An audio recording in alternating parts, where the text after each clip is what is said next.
जय श्री राम दोस्तों। आज की कहानी लीलापुर गांव की है। यहाँ के एक लड़के ने मेरे को ये कहानी भेजी थी। मैं आपको कहानी के अंदर सब कुछ बताऊंगा क्योंकि कहानी के अंदर आपको कुछ ऐसा पता लगने वाला है कि एक लड़का है जो अपनी पत्नी के साथ अपनी कुल देवी यानी कि अपनी इष्ट जो देवी होती है उसका दर्शन करने गया था। जब वहाँ का उसको माहौल पता था पहले ही तो भी अपनी पत्नी को वहाँ पर लेकर गया था। तो उसने वहाँ पर पहले तो उन चीज़ों को देखा जिसको हम लोग सब लोग नहीं देख सकते, यानी कि उसने भूतों को देखा। उसके बाद भगवान ने उसकी मनुष्य बनकर मदद करी, यानी कि भगवान ने उसकी मदद भी करी। वो सब आपको कहानी के अंदर पता लगेगा। उससे पहले अगर आप चैनल के ऊपर नए आए हो, चैनल को सब्सक्राइब कर देना, वीडियो को लाइक कर देना।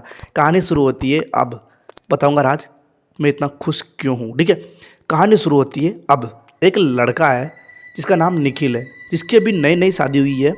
तो अपनी पत्नी को अपने घर वालों की परमिशन से, अपनी जो इष्ट देवी होती है सभी को पता है, हमारा जो धर्म है उसके अंदर हम जब शादी होती है तो दूल्हे को और दुल्हन को भगवान के दर्शन कराए जाते हैं, भगवान के ढोक दिलाई जाती है।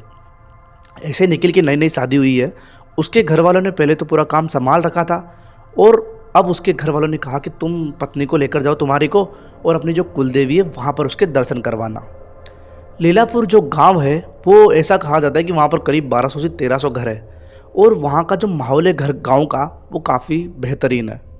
पर गांव का जो बाहर का इलाका है जहाँ पर ट्रेन रुकती है स्टेशन पर, वहाँ पर काफ़ी ज़्यादा दिक्कत है। वो सब आपको अभी बाद में पता लगेगा। तो गांव के थोड़ी देर बाद, थोड़ी मतलब 15 से 20 मिनट की दूरी पर ऊपर ऐसे पहाड़ है, उसके ऊपर माँ देवी का मंदिर है, माता रानी का मंदिर है। वहाँ पर जाना होता है। अब मैं यहाँ की कुछ चीज़ें बताता हूँ, यहाँ की कंडीशन बताता हूँ। यहाँ पर सिर्फ एक ट्रेन आती है, वो भी रात के 11:30 बजे। वो कभी कभी लेट हो जाए तो रात के 1:30-2 भी बज जाते हैं। उसके बाद सुबह 4 बजे यहाँ पर बस लगती है जो कि माता रानी के दर्शन करवाने लेकर जाती है। ठीक, उसके बाद वो बस एक ही बार जाती है सुबह 4 बजे। रात के टाइम 11 से 11:30 बजे वो ट्रेन आती है। बस इतना सा मामला है। अब निखिल अपनी पत्नी के साथ ट्रेन के अंदर सफ़र करके लीलापुर गांव की तरफ जा रहा है। अब वो जब गांव की तरफ जा रहा है तो उसका स्टेशन आ जाता है। आज उनकी किस्मत ख़राब थी कि उनको 11 से 11:30 से रात के 1:30 बज गए। ट्रेन काफ़ी लेट हो गई थी तो उनको स्टेशन पर जब उतरे तो रात के 1:30 बज चुके थे।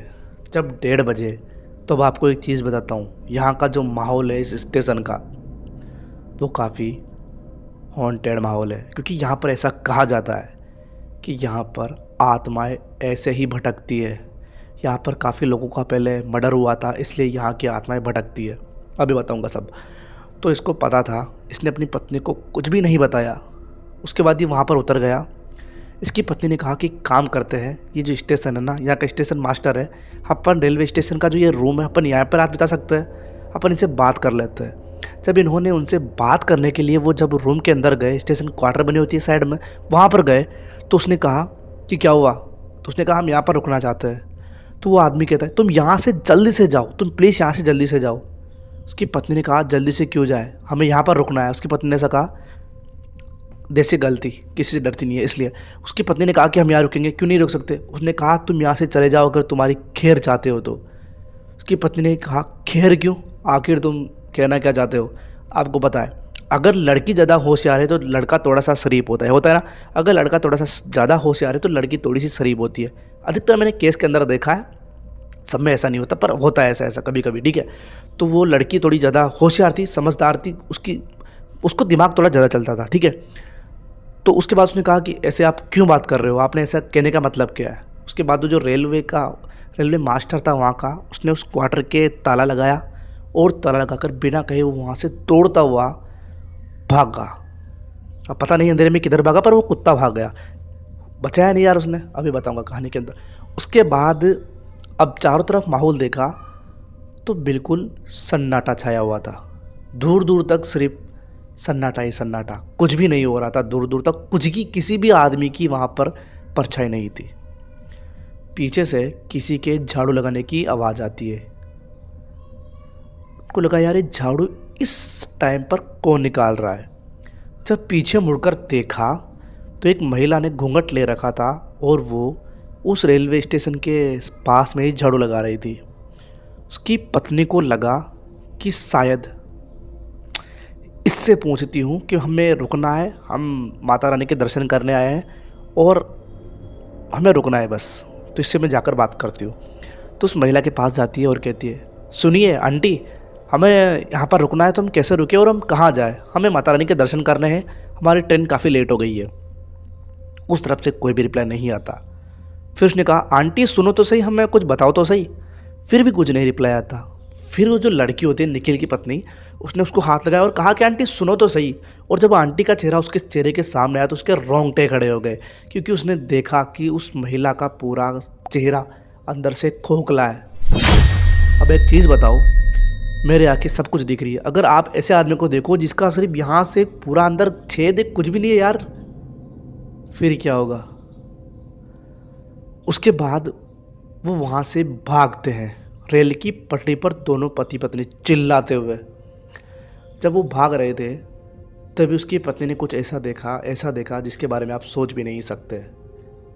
लाइट के खंभे लगे हुए थे दोनों तरफ, वहाँ पर करीब 15 से 20 आदमी लटके हुए थे, जिसके एक के हाथ नहीं था, हाथ तो था पर दूसरा हाथ, एक हाथ टूट के मुंह में था। किसी के पाँव कटे हुए थे, किसी के बाल बिल्कुल झड़े हुए थे, मतलब गंजे थे, और वो बहुत गलत तरीके से उनकी तरफ देख रहे थे। उनके चेहरे से पूरा खून टपक रहा था और वो गंदी तरीके से हंस रहे थे। अगर उनकी जगह कोई और होता तो शायद बेहोश हो जाता है। ऐसा माहौल देखा यार, मैं बताऊं कैसे, बताओ तुम बताओ।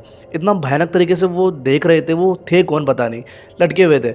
उसके बाद वो दोनों बहुत बुरी तरह से भागते तभी उनको कुछ दूरी पर ऐसा लगा कि सामने कोई झोपड़ी है, थोड़ी सी लाइट जल रही थी, तो वो उनको कंफर्म पता चल गया कि झोपड़ी है। तो वो अंदर जाते हैं और अंदर जाते उन्होंने दरवाज़ा खटखटाया, अंदर नहीं गए, दरवाजे पे खटखटाया। तो उसके बाद एक अंदर से बूढ़ी अम्मा आती है, वो कहती है, बेटा क्या हुआ, तुम इतने रात को कैसे घबराए हुए हो?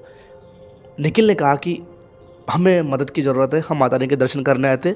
उसने पूरा माहौल ऐसा बताया। उसने कहा तुम चिंता मत करो बेटा, अंदर आओ। तो वो अंदर आ जाते हैं। अंदर आने के बाद अंदर से किसी के खांसने की आवाज़ आती है ऐसे करके। जब उन्होंने अंदर देखा तो एक बूढ़े आदमी थे जो लेटे हुए थे बिस्तर पर, शायद उनकी तबीयत खराब थी। उन्होंने कहा, माता रानी के दर्शन करने आए हो? निखिल ने कहा, हाँ, पर आपको कैसे पता? अरे मैं अंधा हूँ, बहरा नहीं, मैं तुम्हारी सब बातें सुन रहा था जब तुम्हारे मेरी पत्नी से बात कर रहे थे तब। ऐसा करके उसने कहा। उन्होंने कहा, जी अंकल, हम यहाँ पर आए थे। ऐसे करके निखिल ने पूरी बात बताई। उन्होंने कहा, दादाजी ने, हाँ बेटा, वो माहौल ही कुछ ऐसा ही है वहाँ का, तुम चिंता मत करो। अरे सुनती हो, इनके लिए खाना लगाओ। ऐसा करके वो खाने के लिए कहते हैं। अम्मा आती है। अम्मा इतनी अच्छी थी जिसकी कोई सीमा नहीं थी। उन्होंने उन दोनों पति पत्नी के पैर धोए और फिर उनको खाना लगाया। इतना गरम गरम खाना, जैसे मानो उनको पहले ही पता हो कि कोई आएगा। निखिल ने पूछ लिया कि अम्मा आपको कैसे पता कि ये कोई आने वाला है, या फिर ये खाना गर्म कैसे है? अम्मा ने कहा कि बेटा, मैं यहाँ पर सबकी मदद करती हूँ, मुझे कोई भी पैसा दौलत नहीं चाहिए। और तुमने कहा ना कि तुम देवी माँ के दर्शन करने आए हो, चिंता मत करो बेटा, अब तुम सो, तुमने खाना खा लिया, तुम सो। वो सो जाते हैं। पति पत्नी नीचे चटाई पर सो रहे थे। अब करीब रात के 2:30 बज गए थे। 2:30 बजने के बाद एकदम से निखिल की नींद खुलती है, क्योंकि उसके आसपास कोई चल रहा था। जब उसने देखा तो अम्मा घूम रही थी। एकदम से कोई डर जाए ना यार कि अपन किसी और के घर के अंदर है और कोई चल रहा है रात के टाइम। निखिल ने कहा कि आंटी, आप इतने रात को कैसे चल रहे हो, क्या कोई दिक्कत है क्या?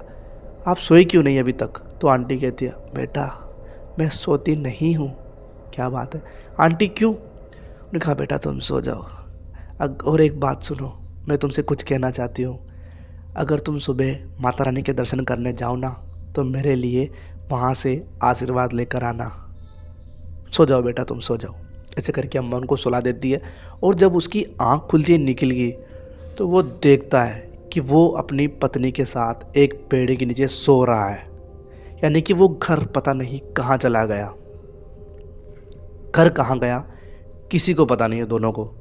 अब उनकी बस लग रही थी। वो दोनों झट से भागकर बस के अंदर जाते हैं और दोनों बैठ जाते हैं बस के अंदर। एक पे इधर खिड़की वाली साइड पे निखिल की पत्नी, दूसरी सीट पर निखिल, और पास में एक सीट और थी जहाँ पर शायद लीलापुर गांव का कोई लोकल आदमी था, वहाँ का रहने वाला था। वो वहाँ पर आकर बैठ गया। निखिल पूरे रास्ते परेशान था कि आखिर वो घर गया तो गया कहाँ और हम दोनों यहाँ पर आए कैसे।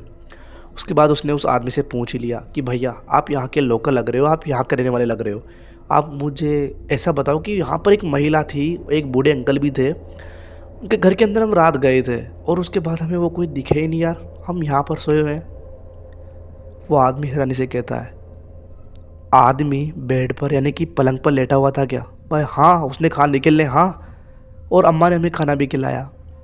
फिर वो आदमी कहता है, तुम्हें साक्षात भगवान के दर्शन हो गए शायद, क्योंकि मैं तुमको बताना चाहता हूँ यहाँ पर कई साल पहले एक आंटी और एक अंकल रहा करते थे। अंकल की तबीयत ज़्यादातर ख़राब रहती थी। आंटी यहाँ के आने जाने वाले लोगों के लिए मदद करती थी, यानी कि उनको खाना खिलाती थी और उनको रहने के लिए जगह देती थी। कुछ दिनों पहले उनकी मौत हो गई और तुमने जिसको देखा ना, वो उनकी आत्माएं थी। शायद ऐसा कहो कि माता रानी ने तुम्हें मुसीबत से बचाया है। अभी तक जिस जगह पर तुम भाग रहे थे वहाँ तक उन आत्माओं का पैरा था जो कि बुरी आत्मा थी। तुमने देखा ना उन बुरी आत्माओं को, क्योंकि निखिल ने उसको पूरी घटना बता दी थी कि हम यहाँ से भाग कर आए, ऐसे भाग कर फिर हमने वो कुटिया देखी, वहाँ पर गए तो उसने कहा कि तुम जिस ट्रैक पर भाग रहे थे ना, उससे कई दूरी तक, जहाँ तक तुम थक कर बेहोश हो जाते, वहाँ तक उन बुरी आत्माओं का क्षेत्र है, वो किसी भी टाइम तुम्हारे पास आ सकती थी। ऐसा कहो कि तुम्हारी भगवान ने मदद करी है और माता रानी ने जब तुम्हारी मदद के लिए कहा है तो उनके लिए आशीर्वाद लेकर जाना।